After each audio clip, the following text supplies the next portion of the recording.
Hi friends, ನಾನು two ಕೋಟಿ ಕನ್ನಡಿಯಿಂದ ಮಾತಾಡ್ತಾ ಇದ್ದೀನಿ. ನಾನು ನಿಮಗೆ ಇವಾಗ ಪರ್ಚೇಸ್ ಲೆಡ್ಜರ್ ಇರುತ್ತಲ್ಲ, ಅದು ಪೇಮೆಂಟು ಎಂಟ್ರೀಸ್ ಇರುತ್ತಲ್ವ, ನಾರ್ಮಲ್ ನಾವು ಜನರಲ್ ಎಂಟ್ರಿ ಮಾಡ್ತೀವಿ, ಅದ್ರದ್ದು ಎಫೆಕ್ಟ್ ಹೇಗಾಗುತ್ತೆ ಟ್ಯಾಲಿಯಲ್ಲಿ, ಆ ಎಂಟ್ರಿ ಹೇಗೆ ಮಾಡೋದು ಅಂತ ನಾನು ನಿಮಗೆ ಇವಾಗ ಹೇಳ್ಕೊಂಡು ಕೊಡ್ತೀನಿ ಟ್ಯಾಲಿಯಲ್ಲಿ. ಇವಾಗ ಫಸ್ಟು ನಾವು ಟ್ಯಾಲಿಗೆ ಹೋಗೋಣ. ಒಂದಷ್ಟು ಎಂಟ್ರಿ ತೊಗೊಂಡಿದ್ದೀನಿ, 2 ಎಂಟ್ರಿ ತೊಗೊಂಡಿದ್ದೀನಿ, ಅದ್ರ ಪೇಮೆಂಟ್ ತೊಗೊಂಡಿದ್ದೀನಿ. ಇವಾಗ ಅದು ಎಂಟ್ರಿ ಹೇಗೆ ವರ್ಕ್ ಆಗುತ್ತೆ ಅಂತ ನೋಡೋಣ. ಫಸ್ಟ್ ನಾನು ಪರ್ಚೇಸ್ಗೆ ಹೋಗ್ತೀನಿ. F9 ಕ್ಲಿಕ್ ಮಾಡಿದ ತಕ್ಷಣ ಪರ್ಚೇಸ್ಗೆ ಹೋಗುತ್ತೆ. ಸೇಲ್ಸ್ಗೆ ಹೋಗಿದ್ದೀನಿ. F9 ಕ್ಲಿಕ್ ಮಾಡಿದ ತಕ್ಷಣ ಪರ್ಚೇಸ್ಗೆ ಹೋಗುತ್ತೆ. ನೀವು ಅಲ್ಲಿ ಕೂಡ ರೈಟ್ ಸೈಡಲ್ಲೂ ಕೂಡ ಇರುತ್ತೆ, ಕ್ಲಿಕ್ ಮಾಡ್ಕೊಬೋದು. ಫಾರ್ ಎಕ್ಸಾಂಪಲ್ ನಾನು ಇವಾಗ ಸಪ್ಲೈಯರ್ ಒಂದು ಏನು ಪರ್ಚೇಸ್ ಇನ್ವಾಯ್ಸ್ ಇರುತ್ತೋ ಆ ಇನ್ವಾಯ್ಸ್ ನಂಬರ್ ಹಾಕ್ತಾಯಿದ್ದೀನಿ. ನಮ್ಮದು ವೋಚರ್ ನಂಬರ್ ಮೇಲ್ಗಡೆ ಇರುತ್ತೆ, ಅದು ಆಟೋಮೆಟಿಕ್ ಆಗಿರುತ್ತೆ. ನೀವು ಬೇಕಾದ್ರೆ ಮ್ಯಾನ್ಯಲ್ ಕೂಡ ಮಾಡ್ಕೋಬೋದು. ಈ ರೀತಿ ಪಾರ್ಟಿ ನೇಮ್ ಇರುತ್ತೆ. ಪಾರ್ಟಿ ನೇಮು ಕೃಷ್ಣ ಕ್ರೆಡಿಟಾರ್ಸಿಂದ ನಾವು ಪರ್ಚೇಸ್ ಮಾಡ್ತಾಯಿದ್ದೀವಿ. ಅವ್ನು ಸಪ್ಲೈಯರ್ ನಮಗೆ. ಅದಾದಮೇಲೆ ಪರ್ಚೇಸಸ್ ಅಂತ ಹಾಕಿದ್ದೀನಿ. ಒಂದು ಎಕ್ಸ್ಟ್ರಾ ಲೆಜರ್ ಕ್ರಿಯೇಟ್ ಮಾಡ್ಕೊಳ್ಳಿ ಪರ್ಚೇಸಸ್ ಅಂತ. ಅಂಡರ್ ಪರ್ಚೇಸಲ್ಲಿ ಇವಾಗ name L G T V ನಾವು 20,000 ಒಂದನ್ನು ನಾವು ಪರ್ಚೇಸ್ ಮಾಡ್ತಾಯಿದ್ದೀವಿ. ಒಂದು ಕ್ವಾಂಟಿಟಿ 2 ಕ್ವಾಂಟಿಟೀಸ್ 10,000, ಹಂಗೆ 10,000 2 ಕ್ವಾಂಟಿಟೀಸ್ ಪರ್ಚೇಸ್ ಮಾಡ್ತಾಯಿದ್ದೀವಿ. ಅದಾದಮೇಲೆ ಇಲ್ಲಿ ನಿಮಗೆ CGST ಅಂತ ಇರುತ್ತಲ್ವ, CGST ನಾನು ಆಲ್ರೆಡಿ ಇದು ಐಟಮ್ ಬೇಸ್ ಮೇಲೆ ಹೇಗೆ CGST SGST ಕ್ರಿಯೇಟ್ ಮಾಡೋದಂತ ಕೂಡ ಆಲ್ರೆಡಿ ಎಕ್ಸ್ಪ್ಲೇನ್ ಮಾಡಿದ್ದೀನಿ, ನೀವು ಅದು ಕೂಡ ನೋಡ್ಕೋಬೋದು. ಇದು ಎಂಟರ್ ಆದಮೇಲೆ ಇಲ್ಲಿ ನಿಮಗೆ ಬೀಯಿಂಗ್ ನರೇಷನ್ ಹಾಕ್ಕೊಳ್ತಾ ಇದ್ದೀನಿ. ಬೀಯಿಂಗ್ ಪರ್ಚೇಸ್ ನಿಮಗೆ ಏನು ಬೇಕೋ ನರೇಷನ್ ನಿಮಗೆ ಒಂದು ಬೇಕಾದರೆ ಹಾಕ್ಕೊಬೋದು. ನಾನು ಸಿಂಪಲಾಗಿ ಹಾಕ್ಕೊತಾ ಇದ್ದೀನಿ. Being purchase LG TV from Krishna ಅಂತ ಹಾಕ್ಕೊತಾ ಇದ್ದೀನಿ. ನಿಮಗೆ ಫುಲ್ ಡೀಟೇಲ್ಸ್ ಹಾಕ್ಕೊಳ್ಳಿ, ನೀವು ಆದಷ್ಟು ಕ್ಲಿಯರಾಗಿ ಹಾಕ್ಕೊಳ್ಳಿ. ನೀವು ಕಂಪನಿ ಕ್ರಿಯೇಟ್ ಮಾಡ್ತೀನಿ, ನಾನು ಸುಮ್ಮನೆ ಎಕ್ಸಾಂಪಲ್ಗೆ ಹಾಕ್ಕೊತಾ ಇದ್ದೀನಿ.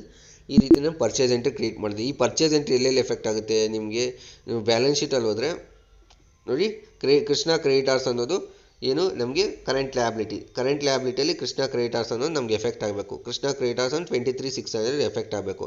ನೀವು ನೋಡಿದ್ರೆ ಕೃಷ್ಣ ಕ್ರೆಡಿಟಾರ್ಸ್ ಅನ್ನು 23,600 ಎಫೆಕ್ಟ್ ಆಗ್ತಿದೆ.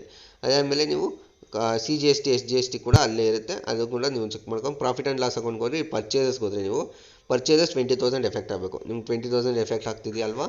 ಅದಾದಮೇಲೆ ನಿಮಗೆ ಬ್ಯಾಕ್ ಹೋದರೆ ಇವಾಗ ತಿರ್ಗಾ ಬ್ಯಾಲೆನ್ಸ್ ಶೀಟ್ಗೆ ಹೋದರೆ ನಿಮಗೆ ಕರೆಂಟ್ ಲ್ಯಾಬಿಲಿಟೀಸಲ್ಲಿ ಡ್ಯೂಟೀಸ್ ಆ್ಯಂಡ್ ಟ್ಯಾಕ್ಸಸ್ ಇರುತ್ತಲ್ಲ, ಅದು CGST SGST ಎಫೆಕ್ಟ್ ಆಗಬೇಕು. ನಮ್ಗೆ 450 ಆಗ್ತಿದೆ. ಆಲ್ರೆಡಿ ನಾನು ಒಂದು ಸೇಲ್ಸ್ ಎಂಟ್ರಿ ಮಾಡಿದ್ದೀನಲ್ವ, ಪ್ರೀವಿಯಸ್ ವೀಡಿಯೋಲ್ಲಿ ಮಾಡಿದ್ದೀನಿ. 1,800 ಇವಾಗ ಡೆಬಿಟ್ ಆಗಿದೆ, ನೀವು ನೋಡ್ಬೋದು. 1,800 ನಮಗೆ ಪರ್ಚೇಸ್ ಆಗಿದೆ. 1,800 ಅಷ್ಟು ನೀವು ಓಪನ್ ಮಾಡಿದ್ರೆ, ಫಾರ್ ಎಕ್ಸಾಂಪಲ್ ನೋಡಿ, 1,800 ಅಷ್ಟು ನಮಗೆ ಪರ್ಚೇಸ್ ಆಗಿದೆ. ಅಷ್ಟು GST. ಅದಕ್ಕೋಸ್ಕರ ಆ ಎಂಟ್ರಿ ಕೂಡ ಅದು ಮತ್ತು ಸೇಲ್ಸ್ ಆಗಿರೋದು ಮೈನಸ್ ಆಗಿ ನಿಮ್ಗೆ ಕ್ಲೋಸಿಂಗ್ ಬ್ಯಾಲೆನ್ಸ್ ತೋರಿಸಿದೆ. 1,800 ಎರಡು ಕೂಡ ಡೆಬಿಟ್ ಆಗಿದೆ, ನೀವು ನೋಡ್ಬೋದು. ಈ ರೀತಿ ನೀವು ಪರ್ಚೇಸ್ ಲೆಜರ್ ಪ್ರೀವಿಯಸಲ್ಲಿ ನಾನು ಸೇಲ್ಸ್ ಎಂಟ್ರಿ ಮಾಡಿದ್ದೀನಿ, ನೀವು ಫಸ್ಟ್ ಅದು ನೋಡಿ, ಅದಾದಮೇಲೆ ನಿಮ್ಗೆ ಅರ್ಥ ಆಗುತ್ತೆ ಇದು. ಈ ರೀತಿ ನೀವು ಪರ್ಚೇಸ್ ಎಂಟ್ರಿ ಇಲ್ಲಿ ಎಫೆಕ್ಟ್ ಆಗುತ್ತೆ ಅಂತ. ಪರ್ಚೇಸ್ ಅಕೌಂಟಲ್ಲಿ ಪರ್ಚೇಸು ಮತ್ತು duties and taxes CGST SGST ಮತ್ತು ಕರೆಂಟ್ ಲ್ಯಾಬಿಲಿಟೀಸಲ್ಲಿ ಕ್ರೆಡಿಟಾರ್ಸಲ್ಲಿ ಬ್ಯಾಲೆನ್ಸ್ ಶೀಟಲ್ಲಿ ಅದು ಎಫೆಕ್ಟ್ ಆಗುತ್ತೆ. ಕೃಷ್ಣ ಕ್ರೆಡಿಟಾರ್ಸ್ ಅನ್ನೋದು ನೋಡ್ಬೋದು. ನಿಮಗೆ ಸ್ಟಾಕ್ ಐಟಮ್ಸ್ ಕೂಡ ನೋಡ್ಬೋದು. ಸ್ಟಾಕ್ ಐಟಮ್ಸ್ ಕೂಡ 2 ನಾವು ಪರ್ಚೇಸ್ ಮಾಡಿದ್ದೀವಿ, 10,000 ಹಂಗೆ. ನೀವು ಸ್ಟಾಕ್ ಸಮ್ಮರಿಗೆ ಹೋದರೆ ಅದು ಕೂಡ ಡೀಟೇಲ್ಸ್ ತೋರಿಸುತ್ತೆ, ನೀವು ನೋಡ್ಬೋದು.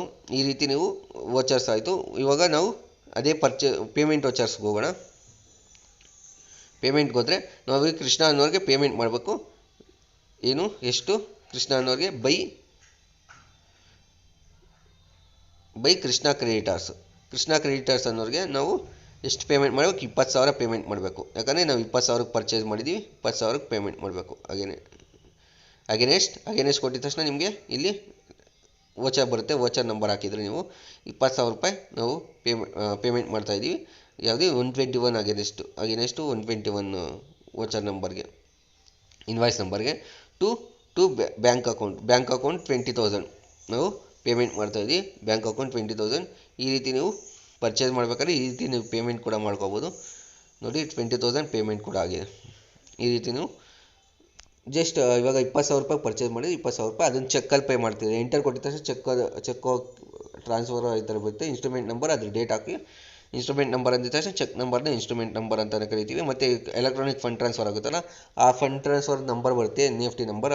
ಆ ನಂಬರ್ ಕೂಡ ನೀವು ಇನ್ಸ್ಟ್ರೂಮೆಂಟ್ ನಂಬರ್ ಅಂತ ಕರಿತೀವಿ. ನರೇಷನ್ ಹಾಕಿ ಎಂಟರ್ ಕೊಟ್ಟಿದ ತಕ್ಷಣ ನಿಮ್ಗೆ ಈ ರೀತಿ ಬರುತ್ತೆ. ಇದು ಎಲ್ಲಿ ಎಫೆಕ್ಟ್ ಆಗುತ್ತೆ ಅಂತ ಹೋಗೋಣ. ಬ್ಯಾಲೆನ್ಸ್ ಶೀಟ್ಗೆ ಹೋಗಿ ಇಲ್ಲಿ ಕರೆಂಟ್ ಅಸೆಟ್ಗೆ ಹೋದರೆ ನಿಮಗೆ ಬ್ಯಾಂಕ್ ಅಕೌಂಟಲ್ಲಿ ಎಫೆಕ್ಟ್ ಆಗಿರುತ್ತೆ 20,000.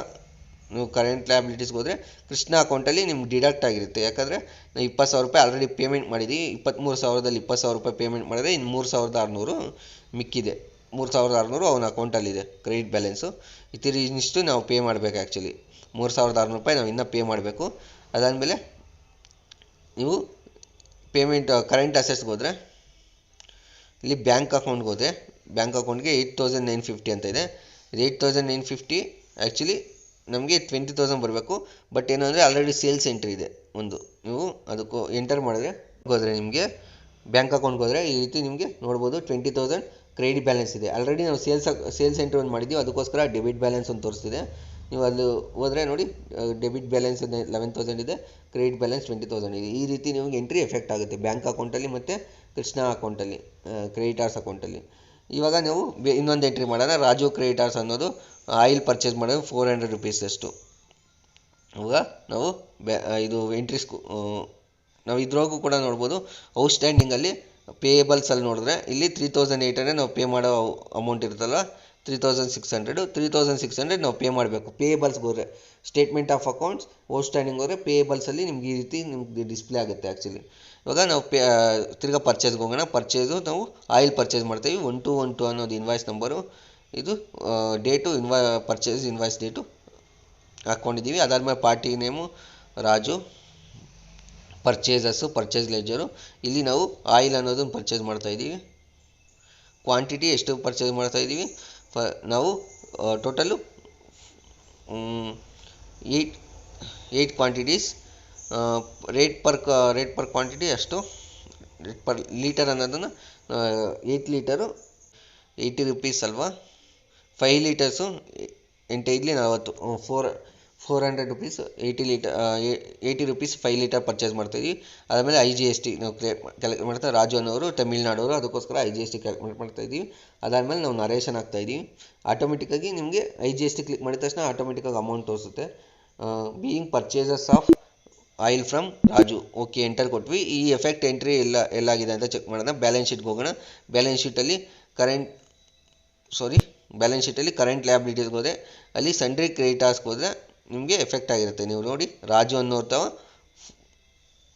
420. ಅದಾದಮೇಲೆ ಪ್ರಾಫಿಟ್ ಆ್ಯಂಡ್ ಲಾಸ್ ಅಕೌಂಟ್ಗೆ ಹೋದರೆ ಪರ್ಚೇಸಸಲ್ಲಿ ನೀವು ಎಫೆಕ್ಟ್ ಆಗಿರುತ್ತೆ 400 rupees ಆಯಿಲು. ಅದಾದಮೇಲೆ GST, ನೀವು GSTಗೆ ಹೋದರೆ ಕರೆಂಟ್ ಲಯಬಿಲಿಟೀಸ್ ಡ್ಯೂಟೀಸ್ ಆ್ಯಂಡ್ ಟ್ಯಾಕ್ಸಸಲ್ಲಿ ಹೋದರೆ ನಿಮಗೆ IGSTಗೆ ಹೋದರೆ ಎಂಟರ್ ಮಾಡಿದ್ರೆ ನೋಡಿ ನಿಮಗೆ debit balance 20 rupees ತೋರಿಸ್ತಿದೆ. 50 rupees credit balance ಅದು ಆಲ್ರೆಡಿ ನಾವು ಸೇಲ್ಸ್ ಎಂಟ್ರಿ ಮಾಡಿದ್ದೀವಿ, ಅದಕ್ಕೋಸ್ಕರ ಅದು ತೋರಿಸ್ತಿರೋದು. ಈ ರೀತಿ ನಿಮಗೆ ಎಂಟ್ರೀಸ್ ಈ ರೀತಿ ಎಫೆಕ್ಟ್ ಆಗುತ್ತೆ. ಆ್ಯಕ್ಚುಲಿ ಸ್ಟಾಕ್ ಸಮ್ಮರಿಗೆ ಹೋದರೆ ನೀವು ನೋಡ್ಬೋದು. ಗ್ರಾಸರೀಸ್ಗೆ ಹೋದರೆ ಆಯಿಲು 5 ಲೀಟರ್ಸ್ ಪರ್ಚೇಸ್ ಮಾಡಿರೋದು 80 rupees ಹಂಗೆ ನಿಮಗೆ ಅದು ಆ ಡೀಟೇಲ್ಸ್ ಕೂಡ ನಿಮ್ಗೆ ತೋರಿಸ್ತಿದೆ. ಈ ರೀತಿ ನೀವು ಎಂಟ್ರೀಸ್ ಕೂಡ ಮಾಡ್ಬೋದು. ಇವಾಗ ಪೇಮೆಂಟ್ ಎಂಟ್ರಿ ಮಾಡೋಣ. ಅದರದ್ದೇ ಇವಾಗ ರಾಜು ಅನ್ನೋರಿಗೆ ಪೇಮೆಂಟ್ ಮಾಡ್ತಾಯಿದ್ದೀವಿ. For example payment Raju debit ಎಷ್ಟು 420. ನೋಡಿ ಅವು ಕರೆಂಟ್ ಬ್ಯಾಲೆನ್ಸ್ ಅಂತ ಅಲ್ಲಿ 00 ಡೇಟಾಸ್ ಅಂತ ತೋರಿಸ್ತಿದೆ. ಬ್ಯಾಂಕ್ ಅಕೌಂಟ್ 420 ಈ ರೀತಿ ನಿಮ್ಗೆ ತೋರಿಸ್ತಿದೆ. Current balance 0 ತೋರಿಸ್ತಿದೆ. ನೀವು Raju creditors under current balance 0.0 datas ಅಂತ ತೋರಿಸ್ತಿದೆ. ಅವ್ರ ಬ್ಯಾಲೆನ್ಸ್ ನಮಗೆ 0 ಇದೆ ಇವಾಗ ಅಂತ, ಅವ್ರಿಗೆ ನಾವೇನು ಪೇ ಮಾಡಬೇಕಾಗಿಲ್ಲ ಅಂತ.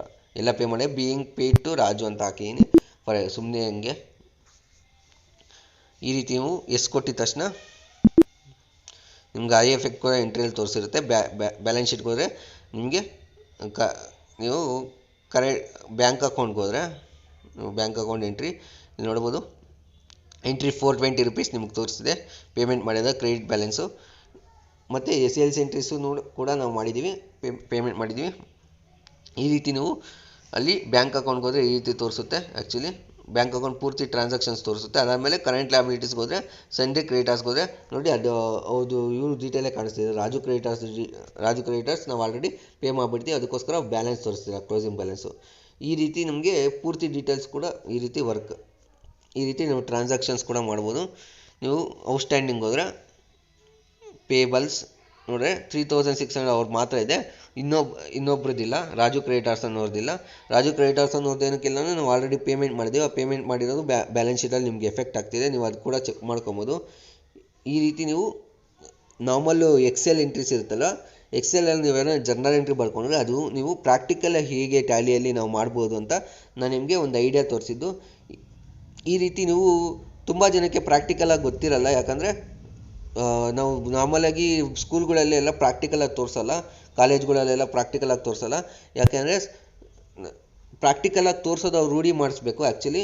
ಇಲ್ಲಿರೋ ನೋಡಿ ನಮ್ಗೆ ಈ ಥರ ಕನ್ಫ್ಯೂಷನ್ಸ್ ಬರುತ್ತೆ. ನಾನು ಅದಕ್ಕೋಸ್ಕರ ನಿಮ್ಮ ಕನ್ಫ್ಯೂಷನ್ ಆದಷ್ಟು ಕ್ಲಾರಿಟಿ ಮಾಡಿದ್ದೀನಿ ಅಂತ ಅಂದ್ಕೊತಾ ಇದ್ದೀನಿ, ಆದಷ್ಟು ಕ್ಲಿಯರ್ ಮಾಡಿದ್ದೀನಿ, ಆದಷ್ಟು ಕ್ಲಾರಿಟಿಯಾಗಿ ನಾನು ಹೇಳಿದ್ದೀನಿ ಅಂತ ಅಂದ್ಕೊಂಡಿದ್ದೀನಿ. ಇಷ್ಟೇ ಫ್ರೆಂಡ್ಸ್, ಇದೇ ರೀತಿ ಟು ಗೋ ಟೆಕ್ ನೋಡ್ತಾ ಇರಿ. ಲೈಕ್ ಮಾಡಿ, ಶೇರ್ ಮಾಡಿ, ಸಬ್ಸ್ಕ್ರೈಬ್ ಮಾಡಿ. ಮುಂದಿನ ವೀಡಿಯೋಗಾಗಿ ನೋಟಿಫಿಕೇಷನ್ ಬೆಲ್ ಐಕಾನ್ ಒತ್ತಿ. Thank you friends, bye bye.